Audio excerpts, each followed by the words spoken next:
Hello दोस्तों, मैं पंकज स्वागत करता हूं आपके अपने यूट्यूब चैनल अजय अकेडमी में। तो फिर हाजिर हूं प्रमुख नदियों का जो पार्ट थर्ड था उसे लेकर। ये हमारा पार्ट थर्ड है।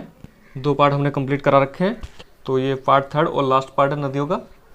तो चलिए बिना किसी देरी के करते हैं शुरुआत। अब बात करते हैं नेक्स्ट नदी की, यानी कि साबरमती नदी। ठीक, इस नदी का उद्गम स्थल राजस्थान के उदयपुर जिले में अरावली पर्वतमाला से होता है और राजस्थान एवं गुजरात के में दक्षिण पश्चिम दिशा की ओर बहते हुए अरब सागर की खंबात खाड़ी में विलय हो जाती है, यानी गिर जाती है। ठीक, क्या है, इस नदी का उद्गम स्थल उदयपुर जिले में अरावली पर्वत से होता है और राजस्थान एवं गुजरात में दक्षिण पश्चिम दिशा की ओर बहते हुए अरब सागर की खंबात की खाड़ी में विलय हो जाती है। ठीक, राज्य कौन से हैं? गुजरात और राजस्थान। नगर अहमदाबाद और गांधीनगर। टोटल लंबाई 371 किलोमीटर, यानी कि 371 किलोमीटर। ठीक, टोटल डिस्टेंस कितनी है? 371 किलोमीटर। सहायक नदियाँ कौन कौन सी हैं?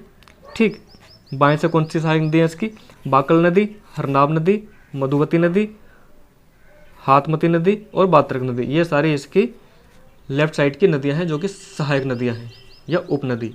राइट से बस एक ही नदी है, सही नदी। ठीक, अब बात करते हैं सिंधु नदी की। ये भी एक इम्पोर्टेंट नदी है, इससे भी क्वेश्चन आते हैं। यह नदी पश्चिम तिब्बत में कैलाश के विभावी क्षेत्र से होकर पर्वत के उत्तरी पूर्व में पर्वतीय झरनों से निकलती है। ठीक, चलिए आगे। कश्मीर के विपरीत क्षेत्र से होकर उत्तर पश्चिम में बहती है। स्रोत क्या है? मानसरोवर झील है। जगह कौन सी है? तिब्बती पठार। ऊंचाई कितनी है? 4255 मीटर। टोटल डिस्टेंस कितनी है? 3180 किलोमीटर। सहायक नदियाँ कौन कौन सी है? देखें, बाएं से सहायक नदी इसकी कौन कौन सी है? जास्कर नदी, सुरु नदी, ठीक, सोन नदी और पंजनाद नदी, घग्गर, हकरा नदी। ठीक, ये इसकी हो गई मतलब सहायक नदी। कहाँ से? बाएं से। दाएं से देखें, श्योक नदी, हुंजा नदी, गिलगित नदी, स्वात नदी, कुनार नदी, काबुल नदी, कुर्रम नदी, कोमल नदी और झोब नदी। ठीक, ये सारी इसकी हो गई उपनदियाँ। कहाँ से? बाएं साइड से। दूसरा नाम क्या है इसका? इंडस नाम दूसरा है इसका। कहाँ स्थित है? ये तिब्बत, चीन, तिब्बत यानी कि चीन। ध्यान रखें, चीन को हम तिब्बत भी कहते हैं, बराबर तिब्बत। इसको रखना ध्यान अच्छे से। ठीक, भारत एवं पाकिस्तान में बहती है। अंत में यह नदी कराची यानी कि पाकिस्तान के पास अरब सागर में जाके गिर जाती है। अब बात करते हैं झेलम नदी की। इस नदी का मूल नाम बितस्ता है बितस्ता नदी एवं कश्मीरी नाम व्यथनाम। ठीक, इस नदी का जो मूल नाम था बितस्ता नदी है और कश्मीरी नाम था इसका व्यथनाद। ठीक, यह भारत के जम्मू कश्मीर के कश्मीर और पाकिस्तान के खैबर पख्तूनख्वा, ठीक, थोड़ा वर्ड्स ऐसे ही है, पख्तूनख्वा व पंजाब प्रांतों में बहती है। ठीक, यह सिंधु नदी की एक प्रमुख उपनदी है। किसकी? यह सिंधु नदी की सहायक नदी है। ठीक है ना? कौन सी? झेलम नदी सिंधु नदी की सहायक नदी है, जिसकी टोटल लंबाई है 725 किलोमीटर। चलिए और आगे बात करते हैं कुछ पॉइंट्स की। तो इसकी सहायक नदी कौन कौन सी है? बाएं से देखें, पुंछ नदी, सुखनाग नदी। दाएं से अरपट नदी, लिद्दर नदी, कृष्णगंगा, सिंध और कुनहार नदी। ठीक, राज्य कौन थे? जम्मू कश्मीर, पाक अधिकृत कश्मीर, पंजाब, पाकिस्तान। अब बात करते हैं ब्यास नदी की। ब्यास नदी की बात करते हैं। यह नदी भारत के मध्य हिमाचल प्रदेश में हिमालय से निकलती है। यह नदी भारत के मध्य हिमाचल प्रदेश में हिमालय से निकलती है, जिसकी टोटल डिस्टेंस है 470 किलोमीटर। ठीक है, टोटल डिस्टेंस क्या है? 470 किलोमीटर। यह हिमालय से निकलती हुई भारतीय राज्य पंजाब में सतलज नदी में मिल जाती है। कहाँ मिलती है? पंजाब से स्टार्ट होती है, नहीं, हिमालय से स्टार्ट होती है, भारतीय राज्य पंजाब में सतलज नदी में जाकर मिल जाती है। राज्य कौन से? हिमाचल प्रदेश और पंजाब।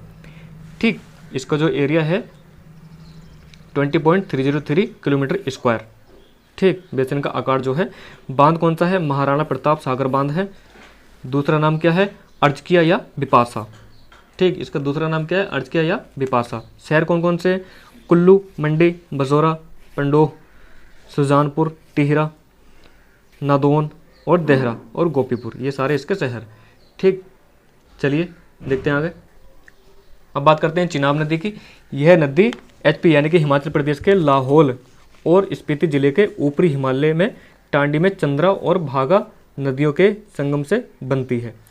चिनाब नदी क्या है? यह हिमाचल प्रदेश के लाहौल और स्पीति जिले के ऊपरी हिमालय में टांडी में चंद्रा और भागा नदियों के संगम से बनती है। ठीक, दूसरा नाम क्या है इसका? चंद्रभागा। यह सिंधु नदी की एक सहायक नदी है। ठीक, इसकी लंबाई 960 किलोमीटर है। देश कौन सा? भारत और पाकिस्तान। ठीक, इन देशों के बीच बहती है। स्रोत क्या है? बरालाचा दर्रा। ठीक है ना।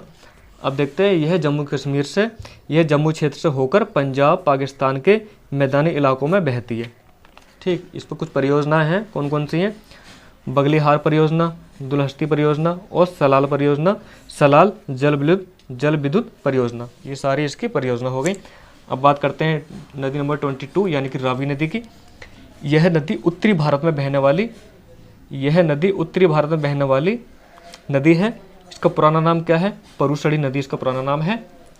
ठीक, यह पाकिस्तान से होकर बहती है। देश कौन कौन से? भारत और पाकिस्तान दोनों से होकर बहती है। इसे लाहौर नदी भी कहा जाता है। ठीक, यह अमृतसर और गुरदासपुर की सीमा बनाती है। इसकी टोटल लंबाई क्या है? 720 किलोमीटर यानी कि 720 किलोमीटर। आगे देखते हैं, चलिए बने रहें। इसका मुहाना क्या है? चिनाब नदी। सहायक नदी कौन सी? सिंधु नदी। प्रसिद्ध क्यों है? रावी के पानी का उपयोग इसके मार्ग के साथ भूमि के बड़े क्षेत्रों की सिंचाई के लिए किया जाता है। ये इसलिए प्रसिद्ध है क्योंकि इसका जो यूज होता है बड़े क्षेत्रों के लिए किया जाता है, क्योंकि इसमें पानी बहुत ज़्यादा होता है, इसका एरिया काफ़ी होता है। ठीक, राज्य कौन सा? हिमाचल प्रदेश। बांध कौन से? बांध देखें कि 55.5 मीटर ऊंचा है इसके हाइट बांध की। ठीक, शाहजपुरी कंडी बांध, इसका बांध का जो नाम है शाहपुरी कंडी बांध होता है। ठीक, अब बात करते हैं नदी नंबर 23। अब बात करते हैं सतलुज नदी की। सतलुज नदी। ठीक, सतलुज नदी यानी कि मतलब जिसकी 100 शाखाएं हों। ठीक, सतलुज नदी जिसका मतलब है, सतलुज का मतलब है 100 शाखाएं हों। ठीक, सतलुज नदी किन्नौर, रामपुर, शिमला, सतलुज नदी किन्नौर, रामपुर यानी कि शिमला, कुल्लू, सोलन मंडी और बिलासपुर में बहती है। ठीक, ये सतलुज नदी जो है बहती कहाँ पे है? किन्नौर में बहती है, रामपुर यानी दूसरा वाला रामपुर यूपी वाला ना है, शिमला, कुल्लू, सोलन मंडी और बिलासपुर में बहती है। इसका बहाव दक्षिण से पश्चिम की ओर है। ठीक, जो इसका बहाव है कहाँ से? दक्षिण से लेके पश्चिम की ओर है, इस साइड से, इस टाइप से। ठीक, अब देखते हैं इसकी सहायक नदियाँ कौन कौन सी है। बसपा, ये पार्टी मत समझना, बीएसपी वाली। ठीक, स्पीति, नोगली नदी, नोगली खंड एवं सुआ है। इसकी सहायक नदी कौन सी है? बासपा नदी। सहायक नदी कौन कौन सी है? बासपा नदी, स्पीति नदी, नोगली नदी, नोगली और खंड एवं सुआ नदी। दूसरा नाम क्या है? शताद्रु। जो सतलुज नदी है इसका सेकंड नाम क्या है, यानी कि अदर नेम करके पूछ लेता है कि सतलुज नदी का आप नाम बताइए, किस और नाम से जानते हैं। ठीक, अन्य किस नाम से जानते हैं किसको? सतलुज नदी को। तो इस टाइप से पूछ लेता है कि सेकंड नाम क्या है इसका, सेकंड या अदर नेम शताद्रु नदी। ठीक, यह पूरे उत्तरी भारत में बहने वाली एक प्रमुख नदी है जिसका पुराना नाम सतुद्री है। कुल लंबाई 1450 किलोमीटर। ठीक, बांध भाखड़ा बांध। प्रसिद्ध क्यों है? प्रसिद्ध इस वजह से है कि जल विद्युत परियोजनाओं के लिए प्रसिद्ध है। प्रसिद्ध क्यों है? इसमें जल विद्युत परियोजना के लिए ये प्रसिद्ध है। शहर कौन सा है? अमृतसर। चलिए आगे देखते हैं, कुछ और बात करते हैं इसमें पानी कितना है। ठीक है, सतलुज नदी के नाथपा डैम में पानी की मात्रा 1500 क्यूमेक्स मापी गई है।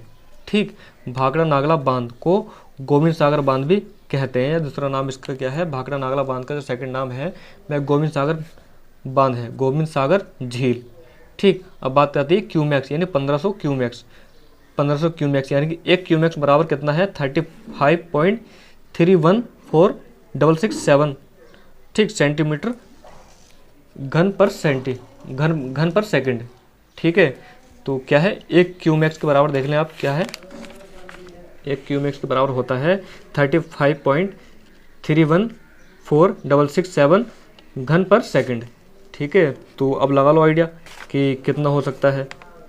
ठीक, तो चलिए ये रही हमारी नदियों की लास्ट क्लास, यानी कि पार्ट 3 है। तो कमेंट में ज़रूर बताएं कि ये क्लास कैसी लगी। भारत की जितनी इंपॉर्टेंट नदियां हैं सारी मैंने करा रखी हैं, ठीक है। और इन नदियों से बाहर कोई क्वेश्चन गया ना है आज तक, ना कभी जाएगा, ठीक है। तो अच्छे से इसको नोटिस कर लेना, अपने नोट्स जो बना रहे हो उसमें नोट कर लेना, मेंशन कर लेना ठीक तरीके से। कुछ याद नहीं रखना, कि ज़्यादातर चीज़ें याद रखना है कि इसका उद्गम स्थल कहाँ से है, कौन कौन से शहर इसके आसपास रहते हैं, जो भी है, ठीक। टोटल डिस्टेंस कितनी है, इसकी सहायक नदी कौन सी है। दाएं बाएं से तो खैर ना पूछेगा, बस इतनी पूछ लेगा कि ये सहायक नदी कौन कौन सी है, इस टाइप से पूछता है, और कुछ ना पूछता है ज़्यादा। तो बस यही है कि जो भी नदियाँ हैं हेड डीप निकालनी है, वन लाइन में कराया कोई फ़ायदा ना है। थोड़ी सी डिटेल मतलब डाल दी है मैंने, जो कि आप लोगों के लिए बहुत ज़्यादा हेल्पफुल रहेगी, ठीक। TET, C TET, super TET और अदर एग्ज़ाम के लिए पूछता ही है अच्छे से। तो चलिए बने रहें अजय अकेडमी के साथ बिंदास तरीके से, ठीक। पढ़ते रहें बिंदास तरीके से, सारा सिलेबस कवर कराएंगे अच्छे से, ठीक। तो मिलते हैं नेक्स्ट वीडियो में नेक्स्ट टॉपिक के साथ, ठीक है, नेक्स्ट चैप्टर के साथ, अकॉर्डिंग टू सिलेबस। जो हमारा सीटेट का सिलेबस है उसके अकॉर्डिंग चलते हैं। मिलते हैं नेक्स्ट क्लास में, तब तक के लिए हमारा चैनल सब्सक्राइब करें, शेयर करें अपने यार दोस्तों को, ठीक, लाइक वगैरह करें, और कमेंट में मेंशन जरूर करें कि क्लास कैसे लगी, भारत की जो इंपॉर्टेंट नदियाँ हैं वो कैसे लगी, ठीक। मिलते हैं एक और नई क्लास में नए टॉपिक के साथ, ठीक। तब तक के लिए बाय।